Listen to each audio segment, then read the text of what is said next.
ETF index mutual funds నేర్చుకుని stock మార్కెట్లో రాణించాలనుకుంటున్నారా? వెంటనే ఈ నెంబర్కి కాల్ చేయండి. నమస్కారం. ఈ రోజు నుంచి కార్తీక మాసం ప్రారంభం అవుతోంది. యథావిధిగా మనం కార్తీక పురాణం చెప్పుకుందాం. అయితే స్కాంద పురాణ అంతర్గతంగా ఉన్న వైష్ణవ ఖండంలోంచి ఈ కార్తీక మాస మహాత్మ్యాన్ని గురించి చెప్పుకుంటాం. మనం రోజుకొక 15 నిమిషాల సమయం వెచ్చించి పూజా విధానానికి ముందో స్నానవిధికి తర్వాతో మీకు ఎప్పుడు అవకాశం ఉంటే అప్పుడు ఆన్ చేసుకుని వినటమే. ఈ కార్తీక మాసంలో స్నానము, పూజ, దానము, దీపము ఎంత విశేషమైన ఫలితాన్ని ఇస్తాయో పురాణ శ్రవణం కూడా అంతే విశేషమైన ఫలితాన్ని ఇస్తుందని చెప్పబడుతుంది. కుదిరిందా అన్నీ చేసి దాంతోపాటు పురాణం కూడా విందాం.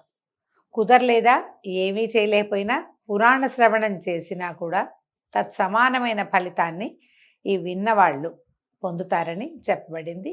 మేము ఈ అవకాశాన్ని బట్టి కార్తీక పురాణాన్ని వినేటువంటి సమయాన్ని తీసుకోండి. అయితే దీన్ని సింపుల్గా తేలికగానే వెళ్ళిపోతుంది. ఎలా మొదలు పెట్టారు దీన్ని చూద్దాం. శుక్లాంబరధరం విష్ణుం శశివర్ణం చతుర్భుజం ప్రసన్నవదనం ధ్యాయేత్ సర్వ విఘ్నోపశాంతయే. ఈ 30 రోజులు ఏ విఘ్నాలు లేకుండా మనం కార్తీక వ్రత మహాత్మ్యాన్ని వినాలని భగవంతుడిని ప్రార్థిస్తూ మొదలు పెడతాం. నైమిషారణ్యంలో సత్రయాగ దీక్షితులైనటువంటి శౌనకాది మహామునీశ్వరులు ఒకప్పుడు నిఖిల పురాణవేత్త అయినటువంటి సూత మహర్షితోటి ఇలా అడిగారట.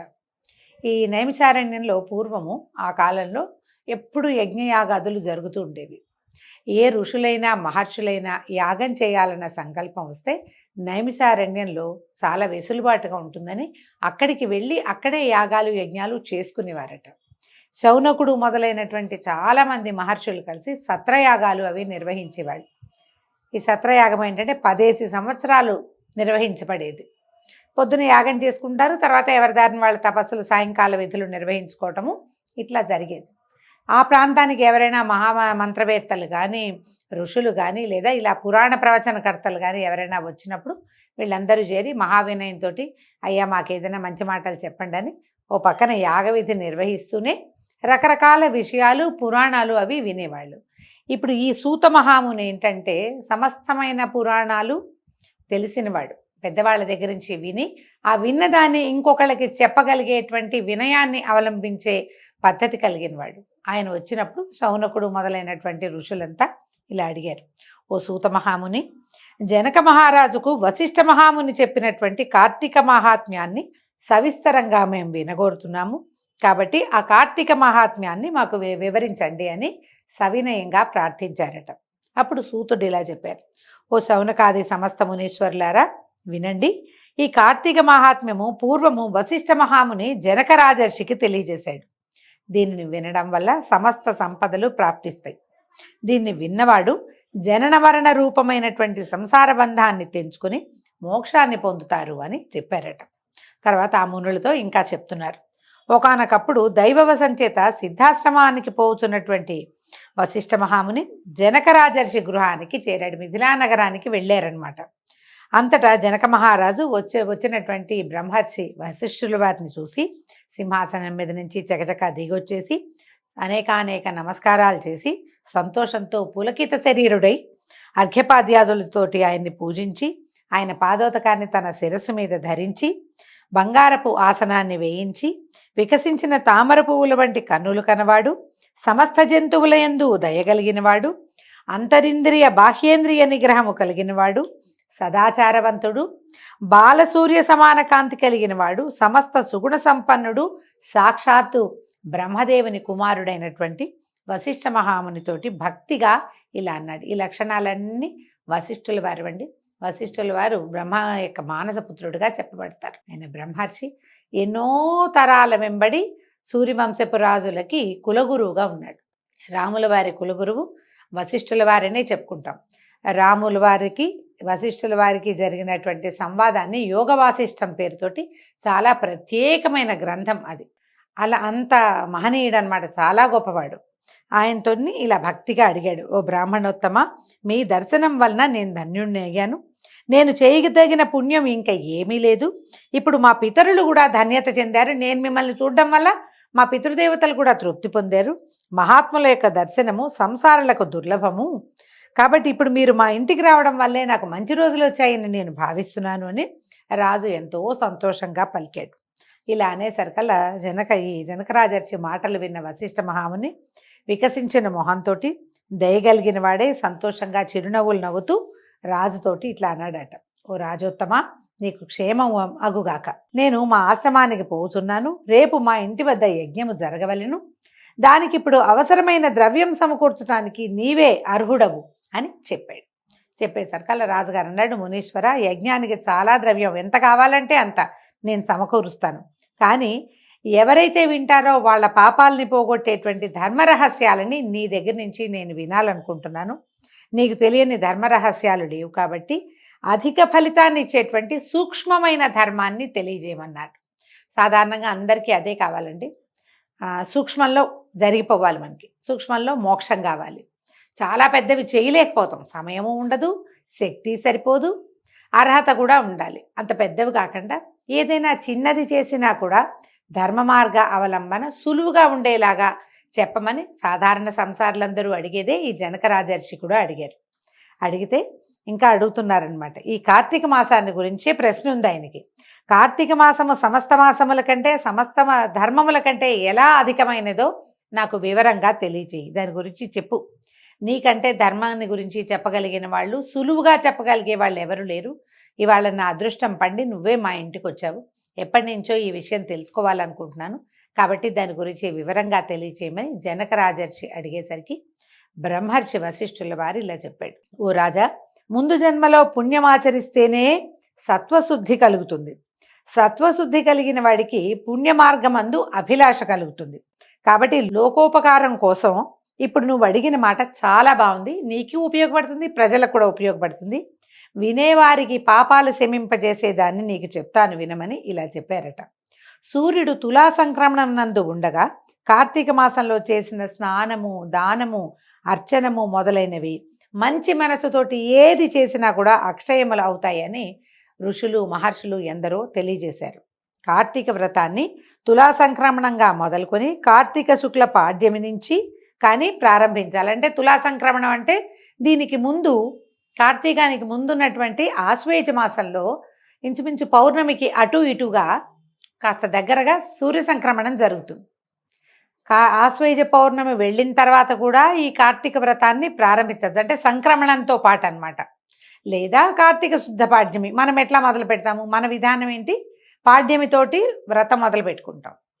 కానీ మనకు చూడండి, భారతదేశంలోనే కొన్ని ప్రాంతాలలో పౌర్ణమితోటే నెల పూర్తయిపోతుంది. ఆశ్వేజ మాసం పౌర్ణమితోటి వెళ్ళిపోయి, ఆశ్వేజం వెళ్ళిపోయి కార్తీకం మొదలవుతుంది. మళ్ళీ కార్తీక పౌర్ణమితోటి కార్తీకం పూర్తయిపోతుంది.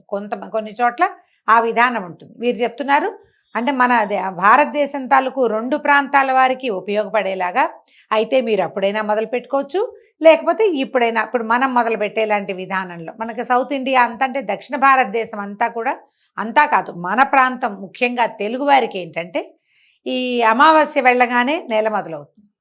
ఇలాగైనా చెప్తున్నారు. కార్తీక శుద్ధ పాడ్యమి నుంచి కానీ మీరు ఈ వ్రతాన్ని ప్రారంభించుకోవాలి. ఆరంభమందు ఏం చెప్పుకోవాలట, సంకల్పం ఏం చెప్పాలో చెప్తున్నారు.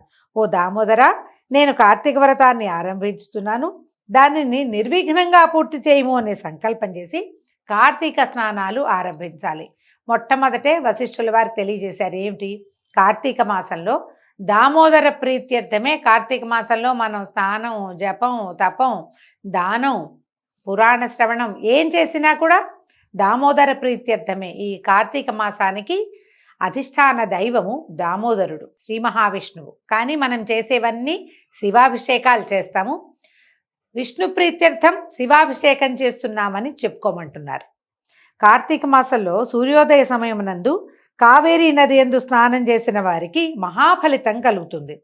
సూర్యుడు తులారాశిని ప్రవేశించిన తోడనే 3 లోకములను పవిత్రం చేస్తూ గంగానది ద్రవరూపాన్ని ధరించి సమస్త నదీ జలముల యందు ప్రవేశించును.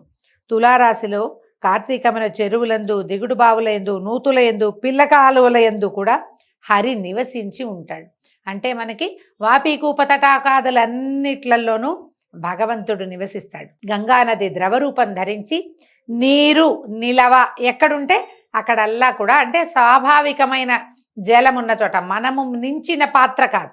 మనం కుండలో పెట్టుకుంటే, బిందెలో పెట్టుకుంటే, చెంబులో బకెట్లో పెట్టుకున్న దాంట్లో గంగ ఉండదు. గంగ ఉందని కాదు చెప్పడం. స్వాభావికమైన జలాలన్నిట్లలోనూ కూడా గంగాదేవి ద్రవరూపంగా ప్రవహిస్తూ ఉంటుంది. హరి నివసిస్తాడు. గంగ ఎక్కడుంటే హరి ఎక్కడుంటాడు. రాజా, అన్ని వర్ణముల వారు, అన్ని వర్గముల వారు కార్తీక మాసమందు ఈ ఆచారాన్ని పాటించాలి.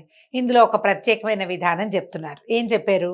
బ్రాహ్మణుడు కార్తీక మాసమందు గంగకు పోయి నమస్కరించి హరిని ధ్యానించి కాళ్ళు చేతులు కడుక్కొని ఆచమనం చేసి శుద్ధుడై మంత్రముల చేత భైరవుని అనుజ్ఞను పొంది మొలలోతు జలమందు స్నానం చేయాలి. ముందు నడుం వరకే నీళ్ళల్లో దిగి స్నానం చేయాలట. తర్వాత దేవ ఋషి పితృతర్పణాలు ఆచరించి హరిభక్తితో అఘమర్షణ మంత్రమును పఠిస్తూ బొటనవేలి కొనతో ఉదకమును అంటే నీటిని అలోడనము అంటే ఇలా తిప్పాలట. నీటిని తిప్పి తర్వాత తీరమునకు వచ్చి అక్కడ యక్షతర్పణం చేసి ఈ నడుముకి కట్టుకున్న వస్త్రాన్ని విడిచి ఉదకమును వదిలి ఆచమనం చేసి శిరస్సును వదిలి మిగిలిన శరీరం అంతా తడి వస్త్రంతో తుడుచుకోవాలి. తడిబట్టతోటే ఒళ్ళు తుడుచుకోవాలని చెప్తున్నారు. ఇది పురాణంలో ఇలా చెప్పబడిందండి. మొలలోతు స్నానం అంటే కంఠదగ్న మెడ అని చెప్పటం లేదు. విధానాన్ని బట్టి మన ప్రాంతాల వారీగా పెద్దలు ఎలా చెప్తారో మనం ఆ ప్రకారం చేయొచ్చు. పురాణంలో మాత్రమే ఈ వాక్యాలు చెప్పబడ్డాయి. తడి వస్త్రంతో ఒళ్ళు తుడుచుకుని నారాయణ ధ్యానం చేస్తూ ధౌత వస్త్రాలంటే ఉతికి ఆరవేసిన ఆరిన బట్టని కట్టుకోవాలి. తర్వాత గోపీచందనంతో తగినన్ని మారులు త్రిపుండ్రాలు కానీ విభూతిని కానీ ధరించి సంధ్యావందనం చేసి గాయత్రి జపం చేసుకోవాలి. ఎవరెవరు ఏ రూపాలు ధరిస్తారంటే నామం ఎట్లా ధరించే పద్ధతి ప్రకారంలో వాళ్ళు ఉన్నారో, ఏ విధానంలో వారు ఉన్నారో ఆ విధానాన్ని ఆచరిస్తూ స్నానం చేసి బయటకు వచ్చాక ఒళ్ళు తుడుచుకుని ముందు విభూతి ధారణ కానీ లేకపోతే గోపీచందనాన్ని కానీ చందనధారణ కానీ చేయాలట. తర్వాత ఉపాసన చేసి బ్రహ్మయజ్ఞం చేసి తమ చెట్ల నుంచే పువ్వులు కోసి శంఖచక్రములు ధరించిన హరిని భక్తితో సాలగ్రామమునందు షోడశోపచారాలతోటి పూజించాలి. తర్వాత కార్తీక పురాణాన్ని పఠించి లేదా విని ఇంటికి వెళ్ళి భక్తితో దేవతార్చన చేసుకుని తర్వాత వైశ్వదేవాన్ని వాళ్ళ ఇంట్లో యజ్ఞం చేసే పద్ధతి ఉన్నవాళ్ళు యజ్ఞాన్ని చేసుకుని భోజనం చేసి ఆచమనం చేసిన తర్వాత పురాణ కాలక్షేపం చేయాలి. సాయంకాలం కాగానే ఇతర కార్యకలాపాలన్నింటినీ ఆపేసి విష్ణువాలయమునందు కానీ శివాలయమునందు కానీ తన శక్తి కొలది దీపములను పెట్టి భక్ష్యభోజ్యాదులతోటి స్వామిని పూజించి వాక్శుద్ధితో విష్ణు స్తోత్రమును గాని శివస్తోత్రములను గాని పఠించి నమస్కారములు అర్పించవలెను. కార్తీక మాసమందు ఎవరు ఈ ప్రకారం భక్తితో చేయుదురో వారు పునరావృత్తి రహితమైన వైకుంఠమును పొందుదురు. కార్తీక వ్రతం ఆచరించిన ఎడల పూర్వజన్మార్జితములైనటువంటి ఈ జన్మలో అయినా ఆర్జించినవైనా కూడా సమస్త పాపములు నశించును. బ్రాహ్మణుడు గాని క్షత్రియుడు గాని వైశ్యుడు గాని శూద్రుడు గాని ఋషీశ్వరుడు సన్యాసి గాని స్త్రీలు గాని భక్తి శ్రద్ధలతో కార్తీక వ్రతాన్ని చేసిన ఎడల వారికి పునర్జన్మ ఉండదు. ఎవరు కార్తీక వ్రతాన్ని ఆచరించిన వాడిని చూసి సంతోషిస్తారో అతడు ఆ దినమందు ఆచరించిన పాతకము నశించును, ఇందు సందేహము లేదు. ఇది విధానంగా చెప్పబడిందండి. ఎవరైనా కార్తీకంలో పొద్దున్నే ఉదయమే సూర్యాస్తమయాత్ పూర్వమే స్నానం చేయటం, విష్ణువార్చనో లేకపోతే శివార్చనో విధి విధానంగా చేసుకోవటం. అవకాశాన్ని బట్టి ఒక పూట ఉపవాసమా నక్తమా మనం ఏ ఉపవాస విధిని పెట్టుకుంటామో ఆ విధిని ఆచరించటం.